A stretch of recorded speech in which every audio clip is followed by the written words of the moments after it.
Radio. Shout it. What's happening? It's your boy B HighAtl. Shout in, stepping in the building. I got my fam in this thing. Carbon 15. What's good with it, bro? What's up, B High? Man, feeling good, feeling great. Now, I mean, Carbon, for those that don't know, man, can you do a quick rundown of what it is that you done did in this game and who you done brought to it, man? Oh man, I would first have to start when I first fell in love with music back in early 2000. My partners in Macon, they had a collective called GHPP, Gangsters, Hustlers, Pimps, and Players. Yeah. You know what I mean? Yeah. And from there, my good close friend of mine, he created the Mud Hole, which is a production company, Mud Hole Productions, and we put together some songs, and it came out pretty dope. Yeah. And during that time, I had ran into DJ Drummer some kind of way.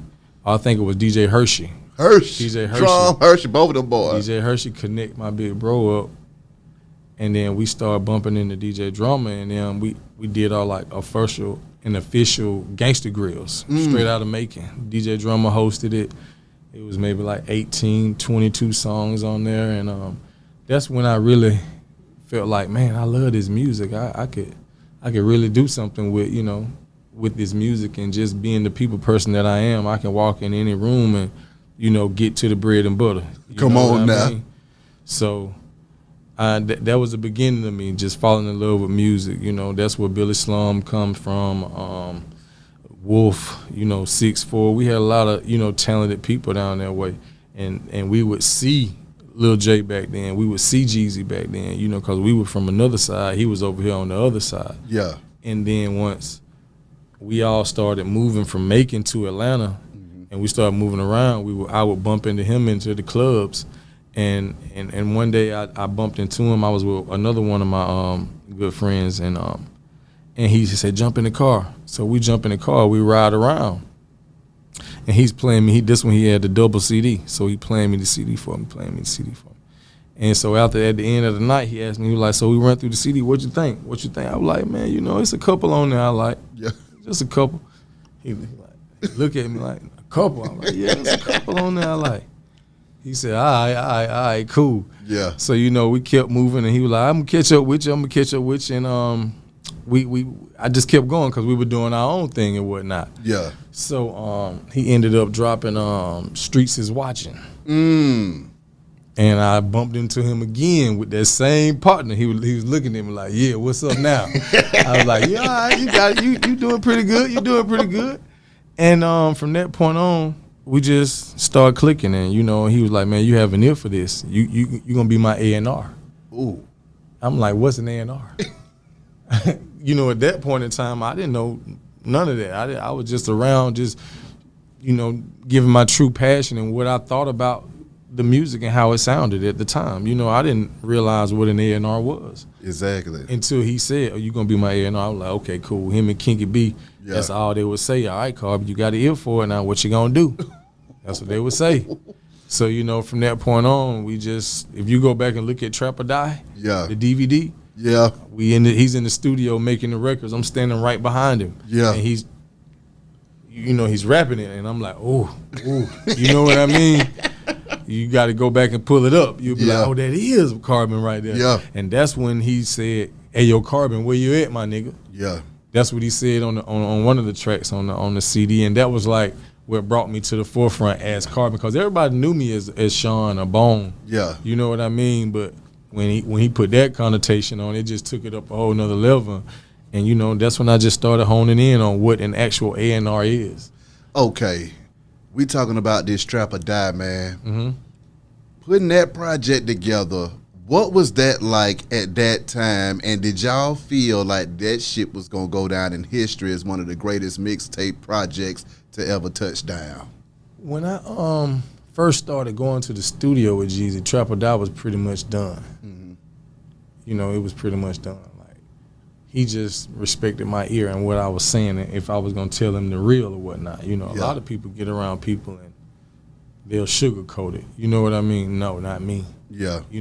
We moving around. My people know your people. We do what we do. You know what I mean? Exactly. This how I feel about it. You know what I mean? So I hadn't started moving around and I hadn't started working into the industry at that point. Mm-hmm.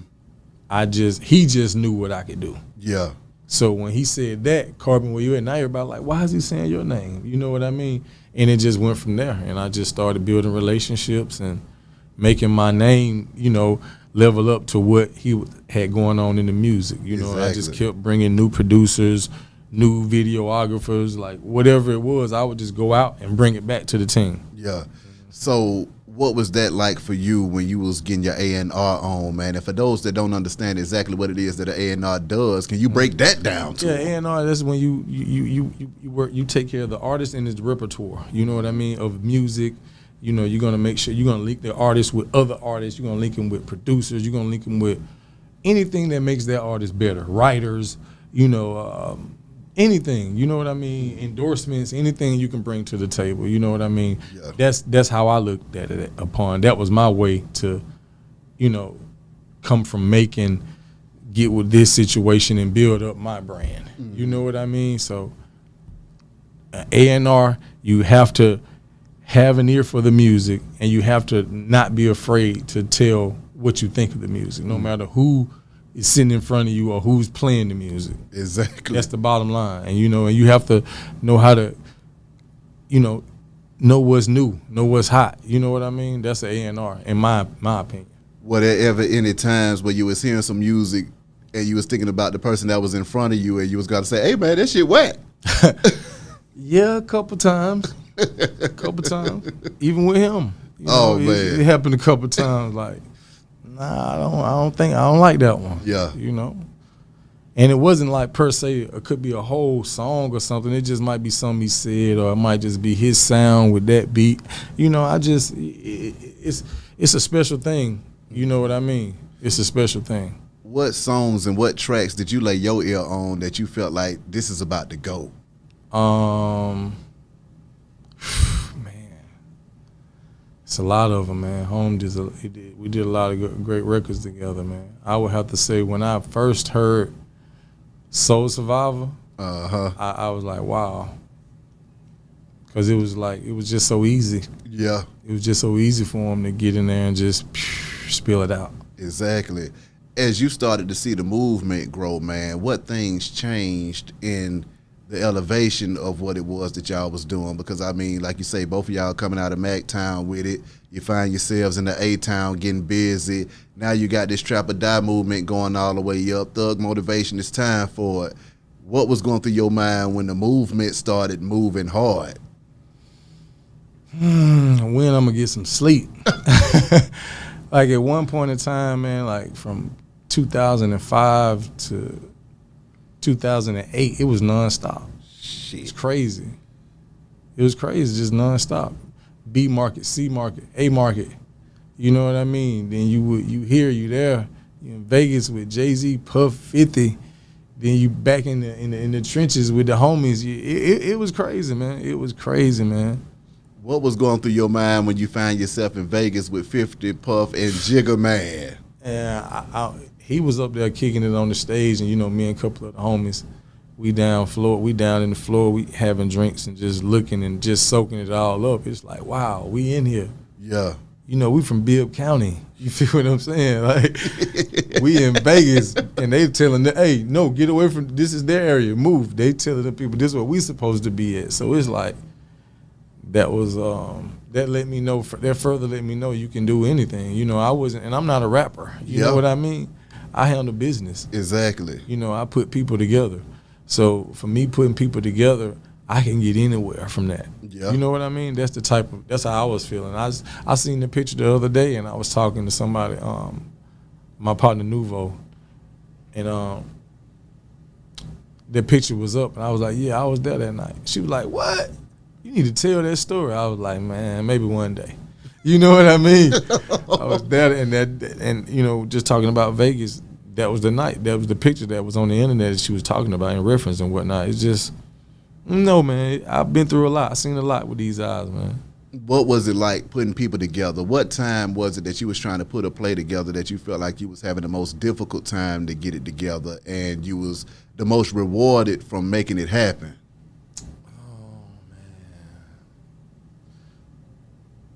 most difficult. You know, it took a long time. People won't realize it, but it took a minute for Jeezy and Boosie to get together. What? It just took a minute. Like, we were saying, hey, man, like, Boosie that. And he was like, yeah, I fuck with bro. But it just had to come to fruition. You know what I mean? But when it finally came to fruition and we actually kicked it in, Boosie, that was an obstacle. But it came together. And they got real cool after that. And, you know, Boosie's still my buddy right now to this day. So I think Boosie was a good one. That's a good guy right there. Being in the industry, man, as a mover and shaker at that time, what was the industry like? Because that was another era that was just off the damn chain. You got BMF doing their thing over there. You got music in Atlanta just on the rise and just really dominating on Smash. What was that like being in that mix? It was real cliquish, man. It was real clicked up back in the days, man. Like, you know, it was crazy, man. You would walk in, like, we would come in and we would just, and then once we get in our area and we get set up, you could just look out and you just see Atlanta. You know, people would really come out and support the movement back then. You could just see a lot of people. Like, if you go back and see And Then What video, it was, the whole Atlanta was in the, you had D4L, you had the Franchise Boys. You know what I mean? You had a lot of people just supporting. You had a lot of people just supporting what was going on. So back then, the music scene in Atlanta, like, they were more together back then than they are now. But the music scene, for, like I said, from 2005 to 2008, it was one machine. And then from 2008 to 2012, it was another type of influence came in, because then Meech, they were gone. You know what I mean? Here comes Future.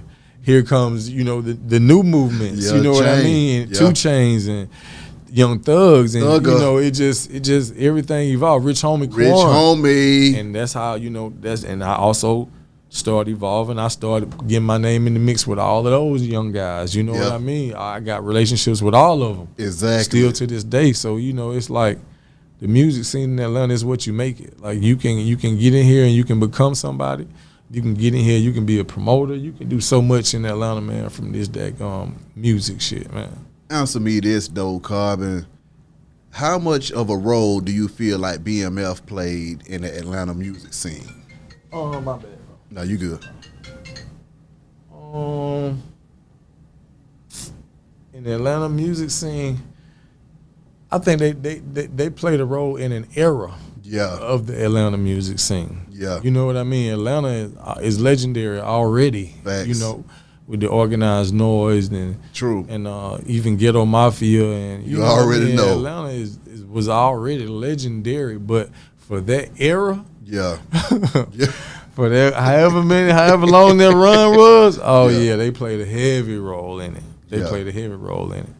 But like I said, after their demise or whatnot, it just turned into a different type of music. You know, those were get money guys. And now everybody they still getting money, but they having a lot of time. They partying. You know what I mean? Everything is like party now. You know, it's nothing where you know, back then, you know, you had to be a real one. You know what I mean? That was what everybody portrayed, you know, and that's kind of why I just got away from the word real and created the Rare Individual brand, because people were just like, they would run it into the ground, and standing on that real, you got to live it. You can talk it, you can rap it, but when it's your turn to live it, you got to stand up. And you know, I just witnessed during that time. Now, that doesn't matter. That doesn't matter at all. People just play for propaganda, play for whatever they can catch off social media. They just trying to play a wave. You know what I mean? They taking the lingo and turning it into a song. You know what I mean? Like, it's different now. It's different now. Back then, you had to stand on morals. In that era, you had to stand on it. You had to. That's how he became so big, because that BMF stamped him. Of course, he was already doing his thing, but when the biggest biggest in the game, whatever you want to call it, when they say, hey, this our man,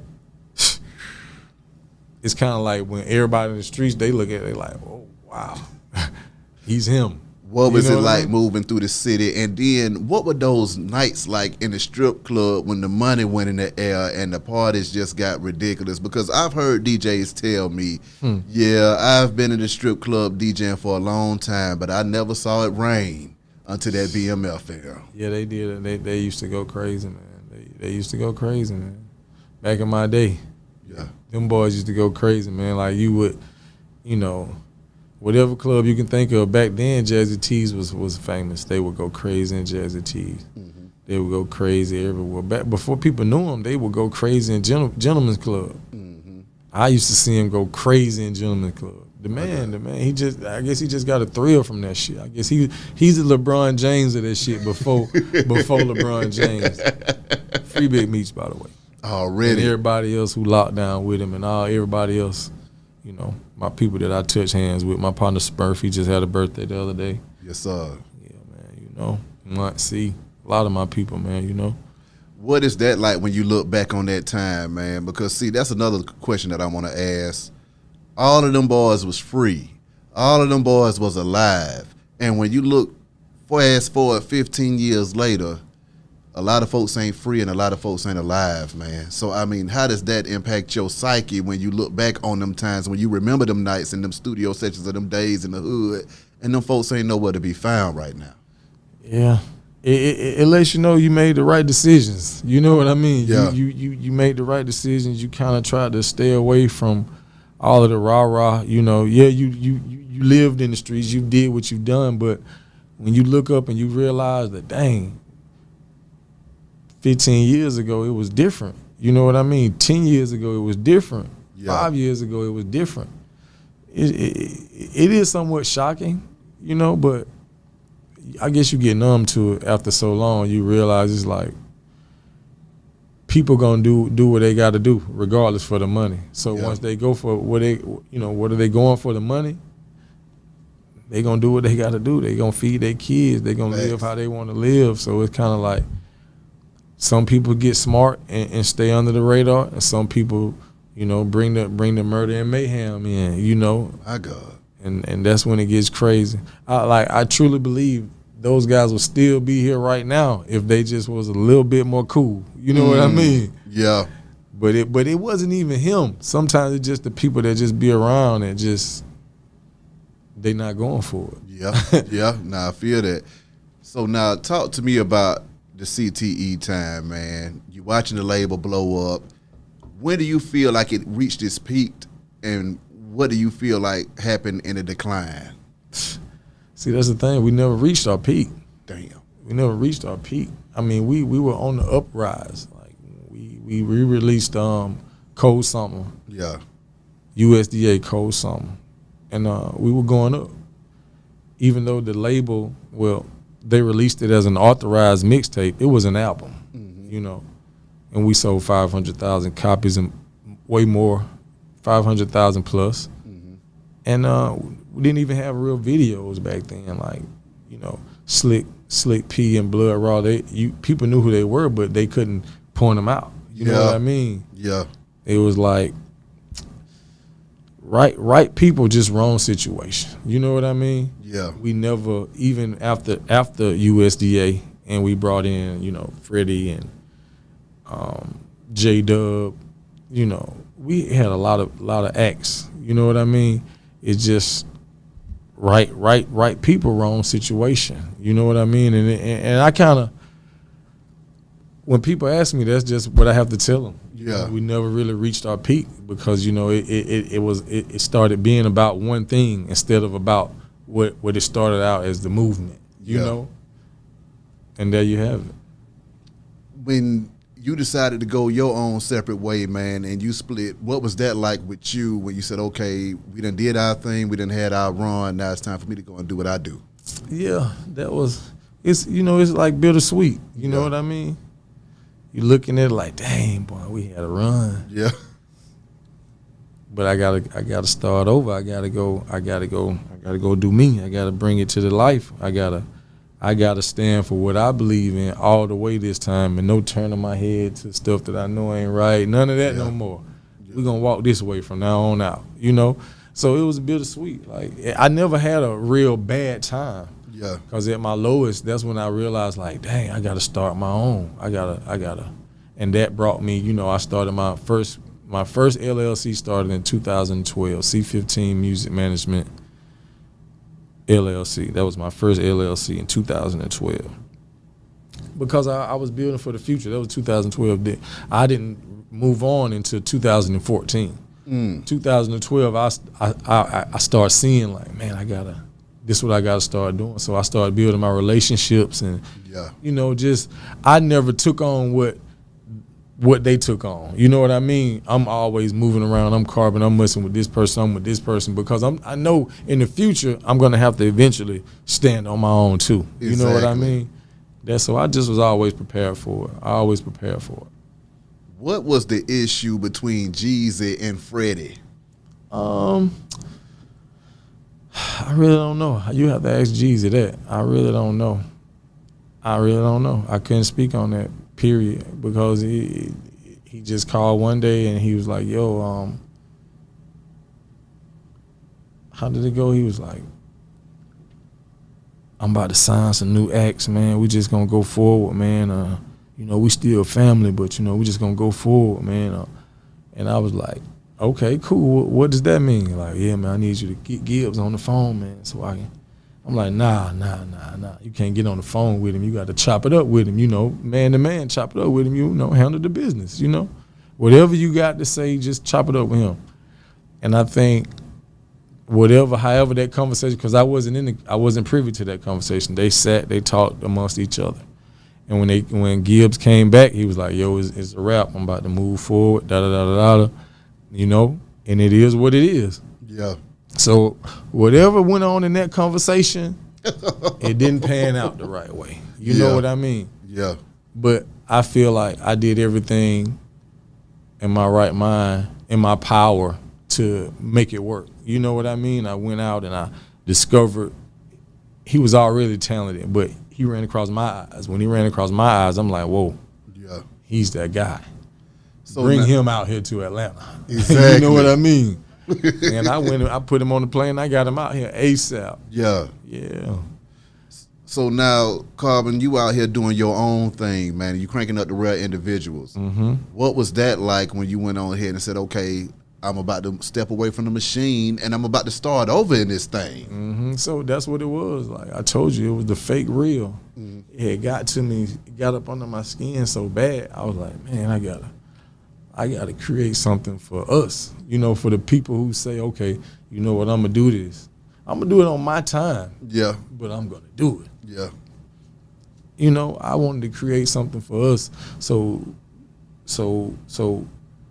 you can put it kind of like put a circle around the people who, really stand up, individuals. You know what I mean?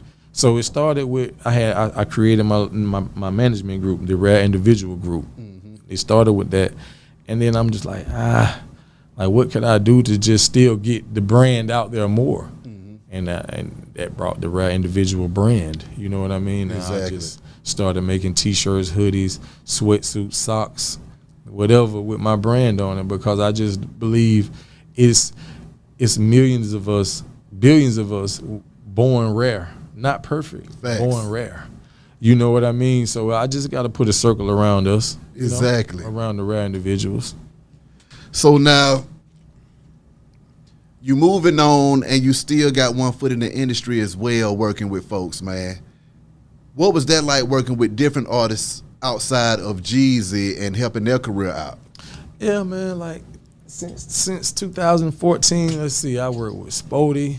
Free Spody. That's my dog, man. I still work with him. That's my boy. You know what? Spode could be the GOAT if he could just stay out of damn jail. Oh, my Spode goodness. would be the GOAT in this thing, man. Spody, man, that boy is super. That boy, what they call it, he's uber talented. Mm-hmm. You hear what I'm telling you? Mm-hmm. Uber talented. So he was one of the first people I started working with. That's Slick's first cousin. Yeah, exactly. That's Slick's first cousin. What up, though, Uday? Yeah, he's back around here too. But Slick called. He was like, "Yo, that's my cousin, man. Whatever y'all can do, man, y'all link up." So I linked up with Spody, and we started building. Spody, little brother Haitian. He's a little young cat out of Fort Valley, Georgia. He's pretty dope. And then I ran into Lil Freaky. And, you know, we started building, man. And back in 2017, we started building, and we went, you know, he got a single deal for his Drip Set song with Interscope Records. We never talked about it, but he had a real deal, single deal with Interscope Records. We fulfilled that. Yeah. And now he's just out here moving around doing the boss thing independently. Yeah. You know, and I work with this kid named Hollywood YC. He's from the Okay, west I side know of Atlanta. YC, yeah. Man, he on the way. Okay. He on the way. Okay. And but to answer your question, working with those guys and comparing it, not even comparing it, just having the experience and been through what I've been through on that side, and, you know, in my previous situation, it gives me a boost because everything they bring to me or everything that we talk about, I've seen it already 2 times over. Yeah. You know, they call me upset about a graphic designer don't want to do something. I've seen that 30 Yes, times. sir. Look, let me talk to him for you. You know what I mean? And yeah, I just seen it 10 times over. So it just helps me see. It just helps me help them. You know, and when I'm helping somebody with like management or consulting, I just want to give them everything that I got. Yeah. Everything that I got. You know. So now, when it comes to what your eyes have seen, though, Carbon, what is it that you've seen that you'll never forget? See, you gotta understand, man. When it comes to that, man, I hate to keep going back to that, but we was up in Summer Jam. Summer Jam one of these years, man. I can't remember. We went to Summer Jam. That man brought Jay-Z on the stage, bro. Listen to me. I won't forget that. Let's see what I want. Like linking up with Boosie, linking up with BG, like all these guys, I got real relationships with these guys. Yeah. You know, like still to this day. My God. You know what I mean? Like BG just wrote me maybe about 6 months ago. He wrote me back when I wrote him. You know, it just having these relationships and, you know, building the network that I built. You know, it's just certain shit that I just never will forget. That's why you never hear me talk bad about none of that, because I did a lot. I met a lot of good people through this situation. A lot of people became my mentors. A lot of people that, you know, did a lot for me in this industry. You know what I mean? And still look out for me to this day. Exactly. So it's a lot I won't never forget. Pimp C calling my phone, I won't never forget. Oh, you got to tell me about the Pimp Carbon. Come on, man. You know, they had a situation. Oh, my God. I had to fan so many fires, man. I had to fan so many fires. So, you know, Break down that Pimp C situation, though, Carbon. I got to know about that one, bro. Man, you know, Pimp C was upset, man. He was upset. He was upset. But he wasn't hostile. These are his exact words. He called my phone. Hey, man. They say you who I need to talk to, man. I said, what's going on? First, Pimpin' Ken called my phone. It was Pimpin' Ken. He called my phone first. He was like, hey, man, the pimp want to holler at you, man. I said, shit, Ken, I'm talking to the pimp. He said, no, the pimp, man. He said, pimp, man, Pimp C. I said, oh, shit. Pimp C get on the phone. First thing he said, hey, man, look, man, I'm not hostile, man. I'm not hostile. But I need to speak with your man. They said, you who I need to talk to. I said, well, let me try to get him on the phone for you right quick, OG. He said, yeah, man, because you know how it's going right now, man. I don't like how it's going right now. I need to talk to him. Again, I wasn't privy to that conversation. I just put them together and let them talk about what they talk about. You know what I mean? Yeah. And somehow they smoothed it out and everything got back to what it was. But the pimp was mad for a long time. For a few months, he was mad. Or no, it might didn't go on that long. It probably didn't go that long. But they had some. He went on the radio in an interview and he just went off. Yeah. You know.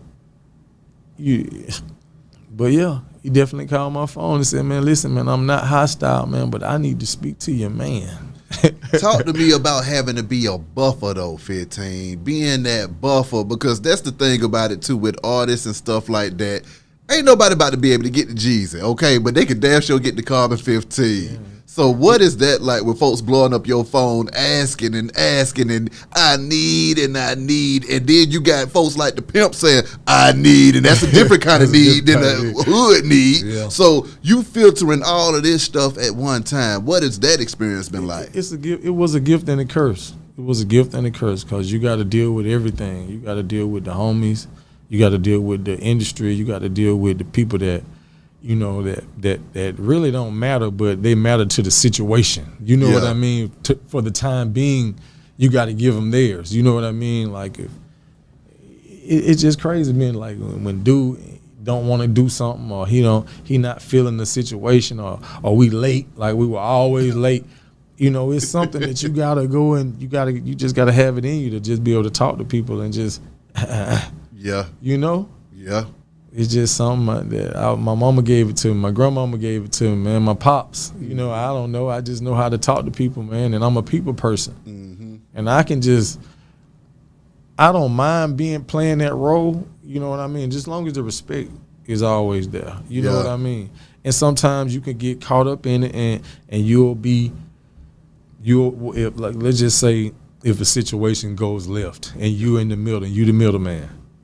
You know what I mean? And I was in the middleman in a lot of situations. You know what I mean? And one situation went left with a guy here in Atlanta, and it just and because I brought it to the table. Well, I didn't bring it to the table. You know what I mean? It was other people around pushing it too, but I had his ear at the point in time. I'm like, man, let's do these songs, man. Yeah. Let's do these songs with bro. They hard. Let's link up with them.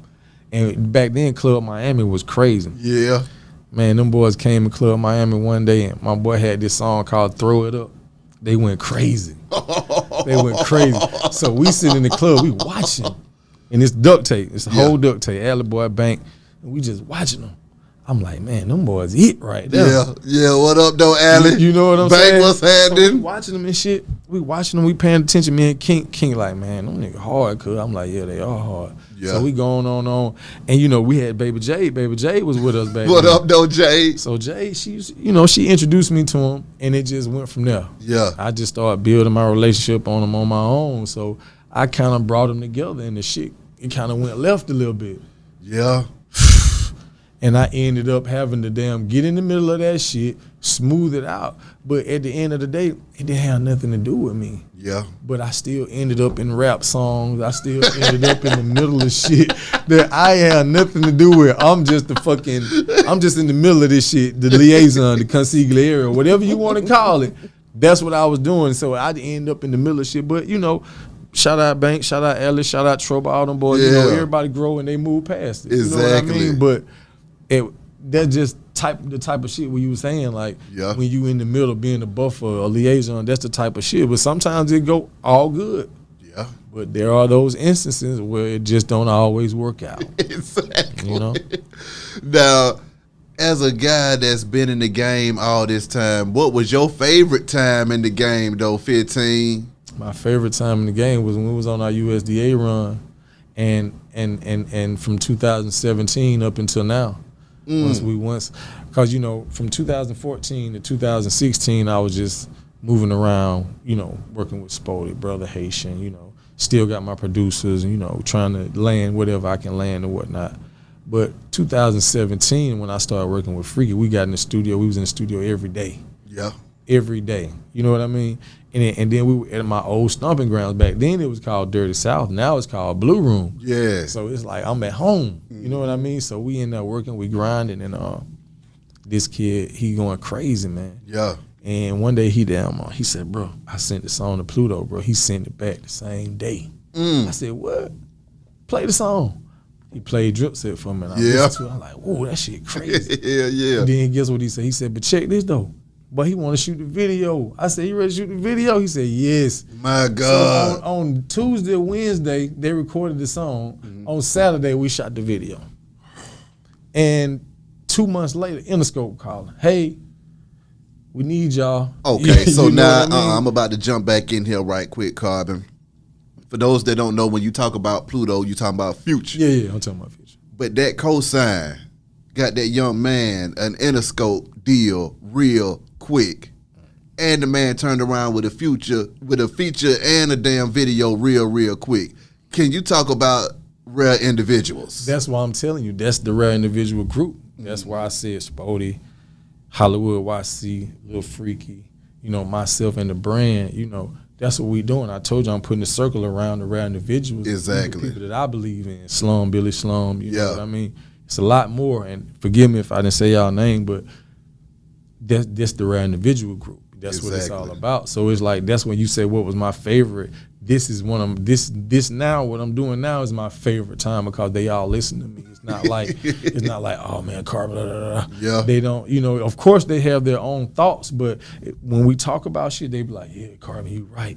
Yeah. They not just trying to bump heads with me. Now, if they have their own opinions, certain stuff they don't always go smooth. It don't always gonna go this way, but it's fun now because there's no stress. Exactly. It's no stress at all. What was it like dealing with the stress though, Carbon? I just got good at it, man. Cause see, that's another thing that I talk about just the industry in general. Folks see the glitz and the glamour and the fun, the bottles popping, the strippers, the club, the concerts and the shows, the studio sessions, but they don't understand that behind the scenes, it's going the fuck down. Yeah, they don't understand that shit. Before this, man, one year, bro, was he performed like 3 or 4 times at the BET Awards when they had it in Atlanta. Yeah, that shit was crazy.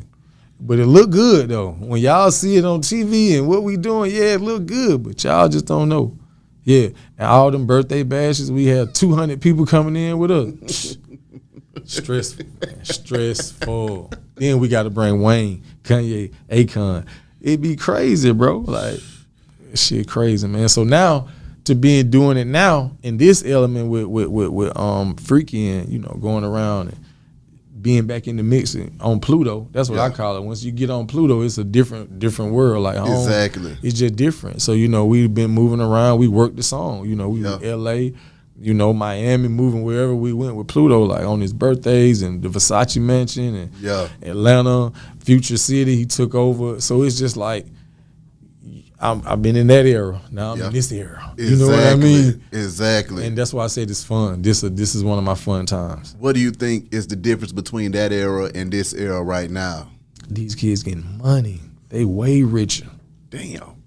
Yeah, they way richer. These boy getting rich fast, man. Telling you, man, these boy. I think I just seen Moneybag. He just bought another Lambo truck. These boys getting rich, man. You hear what I'm telling you? They getting rich fast, man. And a lot of them. There's a lot of kids out here, man, with millions of streams and hundreds of thousands of followers. You never heard of them. Facts. So now let's get into that side of the game, though, man. Can you break down this new digital age for those that's trying to break into it and they thinking that I want to do the old school radio way, but you thinking, hey, man, you can make a lot of money online, fool. Yes, you can, man. And what brought me to realize that, like I always knew the internet was powerful, right? But I think it was 2018 or something. We went to New York with Freaky, and he had this record with Hugo Boss, and they brought him out at Fool's Gold. Fool's Gold is DJ A-Track. He's a big DJ up in New York, man. He's dope. And he has this event called Fool's Gold where he brings out different acts, underground, online, like SoundCloud rappers. But listen to me, man. We went there and they brought Freaky out. He did the song with Hugo, then he did his Drip Set record. But we stayed and we watched. I seen acts like Comethazine, Jungle Pussy, Young Baby Tate. Yeah. Jungle Pussy? Yeah, it's a female. But listen to what I'm telling you. We was in New York at the Knockdown Center. We was in New York at the Knockdown Center, man, Queens. This girl had 1,000 people rapping her shit word for word. I never heard of her till that day. My God. Comethazine, I never heard of him till that day. Look them up, though. When you get after the show, look them up. I will. Like, wow, who are these people? Exactly. But they're huge, man. That's what I'm saying. You got to, nowadays, that's why I say these kids get rich fast. Yeah. Because they got the internet. It's billions of people on the internet. Kodak Black got one song with 60 billion streams, man. That's just one song on YouTube. 60 billion, man. Woo. It's crazy, man. It's crazy, man. So that's the difference from that era and this era. These kids getting money fast. Where do you see it going from now? And it's still rap, hip hop, whatever. You know what I mean? It's still very powerful. But now you got kids like Jack Harlow. Yeah. You got females. Now, what up, though? You got Meg Thee Stallion. Hey. You know what I mean? Yeah. You got young chicks that's taking over really now. Like now, the next decade, this all about the females. Yeah. The next couple of decades is all about the females. They taking over. You know what I mean? That's where it's headed to. That's why you see people like Jay-Z started it. Let me get with Beyonce in. we gonna get together and we gonna make each other go up. That's right. And now in this era, you got Offset and Cardi B. You know what I mean? Like, facts. Yeah, let's do this, babe. You know what I mean? And it's a lot of people doing that. You know what I mean? Big Sean and Jane. You know, it's a lot of people doing that. You know what I mean? As an A&R, Carbon, who were the people that you looked up to that did what you did, and who gave you the game? Oh, man. Rest in peace, man. Shakir Stewart, man. My God. That's the only person. Him and Coach K, those are Coach. Those are the only people I ever saw besides myself tell, look, man, no, this is what we doing. Go Getter. We talk about Go Getter, the song with R. Kelly. He had Lil Will on the song, the same dude who was singing on Icy. Mm-hmm. Man, Shakir came in there and said, who is that? Jesus like, yeah, that's Will. I think I'm going to leave Will on that kill. And nigga Shakir said, nah, he's coming out of there. He said, nah, he's coming out of there. He said, nah, I want to leave him on there. He said, listen to me. I'm about to call Rob. We're about to put Rob on this song, man. and Jesus look at him like, oh. He look, I see that. Okay, all right, cool. Boom. Handled that shit. Like, Shakir Stewart, man, he taught me that shit, man. He gave it to me, man. Yeah. Shakir Stewart, man.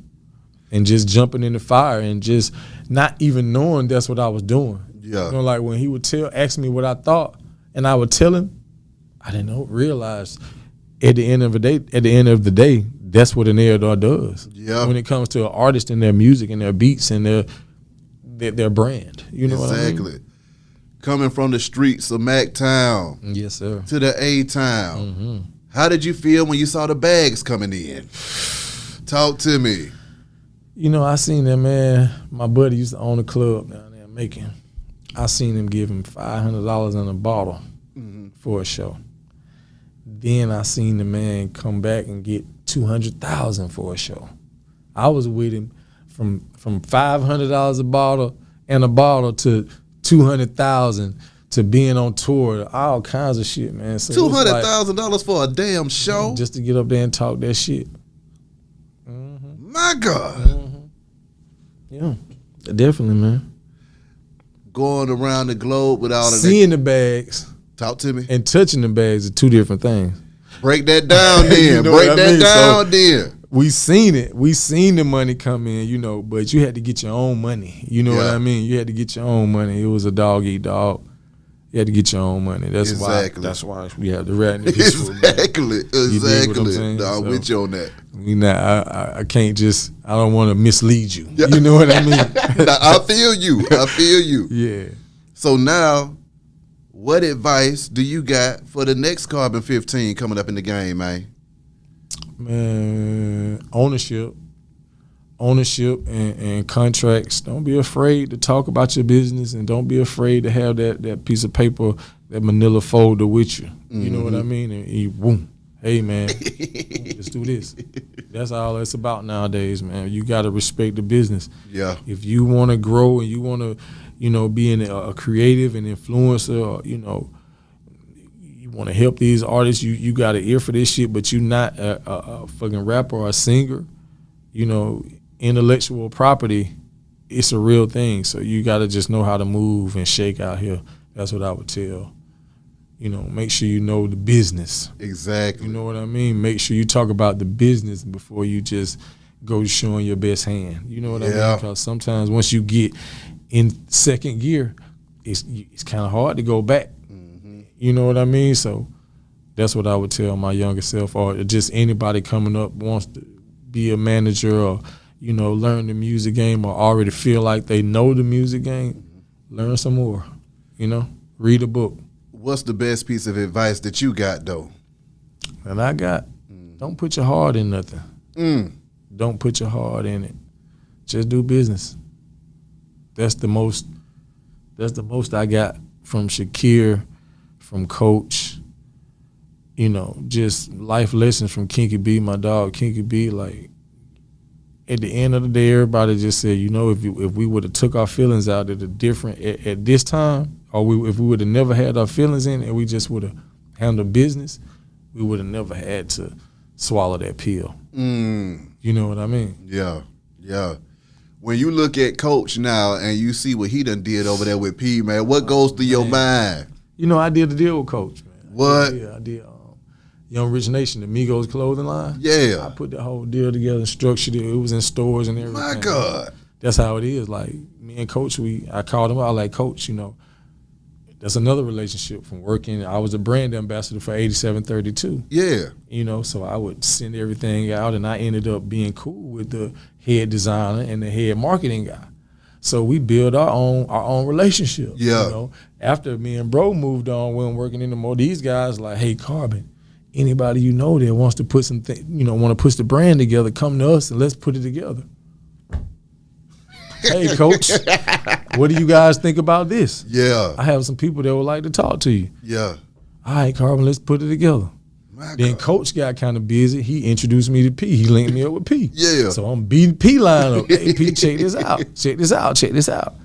So it ended up eventually coming to fruition. And it happened. Young Rich Nation, the brand. And it went big. They had a whole full apparel line, bro. Yeah. We put it together. We got the contract. Remember I told you contract first. Exactly. Everything got done right. Yeah. Everything went to the T. At the end, P told me straight out his mouth, he said, listen, man, you ain't got to worry about me. I'm going to come find you. Just to show us this thing. He called me one day. He was like, hey, check your account. And it was in there. You know what I mean? So, Coach is all right with me. P is all right with me. For real, for real. Salute QC, when man. it come to business, them boys handle their business. But yeah, back to your question, like to see Coach where he at now. Yeah. Migos, Lil Yachty, Cardi B. Come on. The producers. Even before that, just to see him go from Jeezy to Rocco to the other guy to it's just Coach powerful, man. Yeah. And to see him get his roses now, for him to just like I just seen a picture of him the other day. He laid back on an old school BMW joint.